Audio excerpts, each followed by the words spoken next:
में तेजस ये अपनी है पत्नी नीरू स्टोरी के साथ कमाने रहता वाली है। बहू फ्रेंड्स। पति पत्नी दोनों ही ये नौकरी हमारी करते थे। जिंदगी के हालातों एक का दिन तेजस गांव अपनी माँ के पास किस्सा है फोन करता है। कि पैसा कितना ज़रूरी हेलो, है दुनिया में। प्रणाम माँ। हाँ, घर का हर जीते इंसान रहो। कमाएगा तब घर अच्छे माँ, से चलता है, तुम दादी बनने वाली हो। वरना एक दूसरे हैं? पे अरे चिल्लाने के वाह, अलावा कोई रास्ता ठीक है नहीं बेटा, होता। मैं कल ही हो आती सके हूँ। तो घर के सदस्य को एक दूसरे को जब माँ जी सपोर्ट शहर करिए, पहुंची तो खुश बेटे सब ने रहिए बहुत और अच्छे हो से सके तो स्वागत कर्म किया। करिए। Thank you. लीजिए माँ जी, चाय।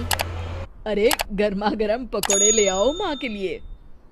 नीरू रसोई में गई और 2 मिनट में ही पकोड़े ले आई। जी, ये लीजिए।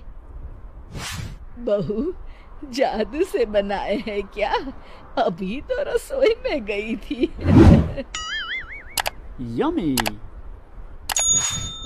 माँ जी, शीला रसोई में पकोड़े तल रही है, मैं बस लेकर आई।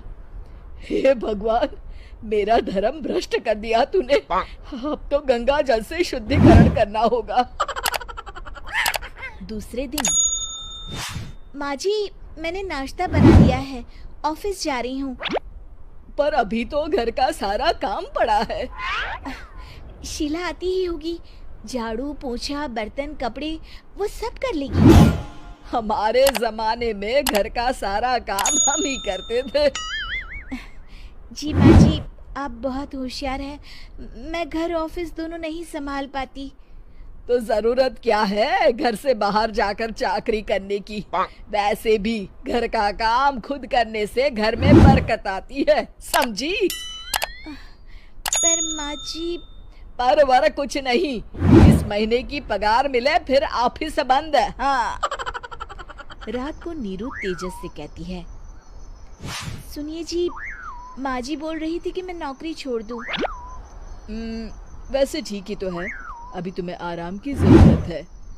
फिर भी आराम कहाँ, शीला को छुड़ाने के लिए बोल रही थी। तो अब 24 घंटे में इतना काम तो कर ही सकती हो। पर जॉब पसंद है मुझे, घर पर मन नहीं लगेगा। अगले दिन जब दोनों ऑफिस के लिए निकल रहे थे, मेरी तो कोई कीमत ही नहीं है इस घर में।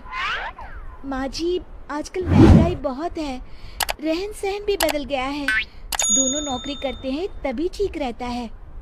अच्छा, तू कहना क्या चाहती है? मेरा बेटा तुझे बिठा के खिला नहीं सकता? तू ही इस घर का खर्च चला रही है, हैं? नहीं माँ जी, मेरा वो मतलब नहीं था। मतलब खूब समझती हूँ, ये बाल धूप में सफेद नहीं किए मैंने। हाँ। अब तो ये रोज का काम हो गया था। तेजस भी रोज की झिकझिक से परेशान हो गया था।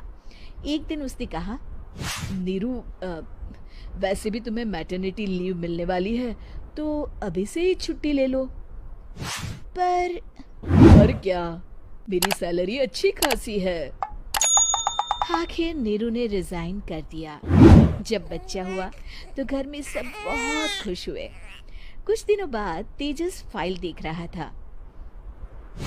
क्या हुआ तेजस, कुछ परेशान लग रहे हो? अब हाँ, वो हमारी जितनी सेविंग्स थी वो तो हॉस्पिटल में और छठी के फंक्शन में खत्म हो गई है नीरू। और अभी वैसे मंदी चल रही है तो मैं बोल रही थी कल मुन्ना को हेपेटाइटिस का टीका लगवाना है। नीरू, क्या पोस्टपोन नहीं कर सकते? नहीं जी, बिल्कुल नहीं। अब तेजस को समझ में आ रहा था कि उससे गलती हुई है। पैसों की कमी का असर घर के माहौल पर भी पड़ रहा था। अगले दिन, बेटा, मेरा चश्मा और ये दवाइयाँ ले आना, पर्चा देते हुए माँ जी ने कहा। जी। तेजस, मुन्ना के लिए दूध का डिब्बा और डायपर भी ले आना, और ये किराने के सामान की लिस्ट है, इसे भी लाना है। तेजस गुस्से में लिस्ट मरोड़कर फेंकता है और चिल्लाता है, पैसे क्या पेड़ पर उगते हैं? ये ले आना, वो ले आना। अरे, पर ये जरूरत का सामान ही है। वो गुस्से में बिना कुछ कहे ऑफिस चला गया। अरे अरे लंच तो ले जाइए।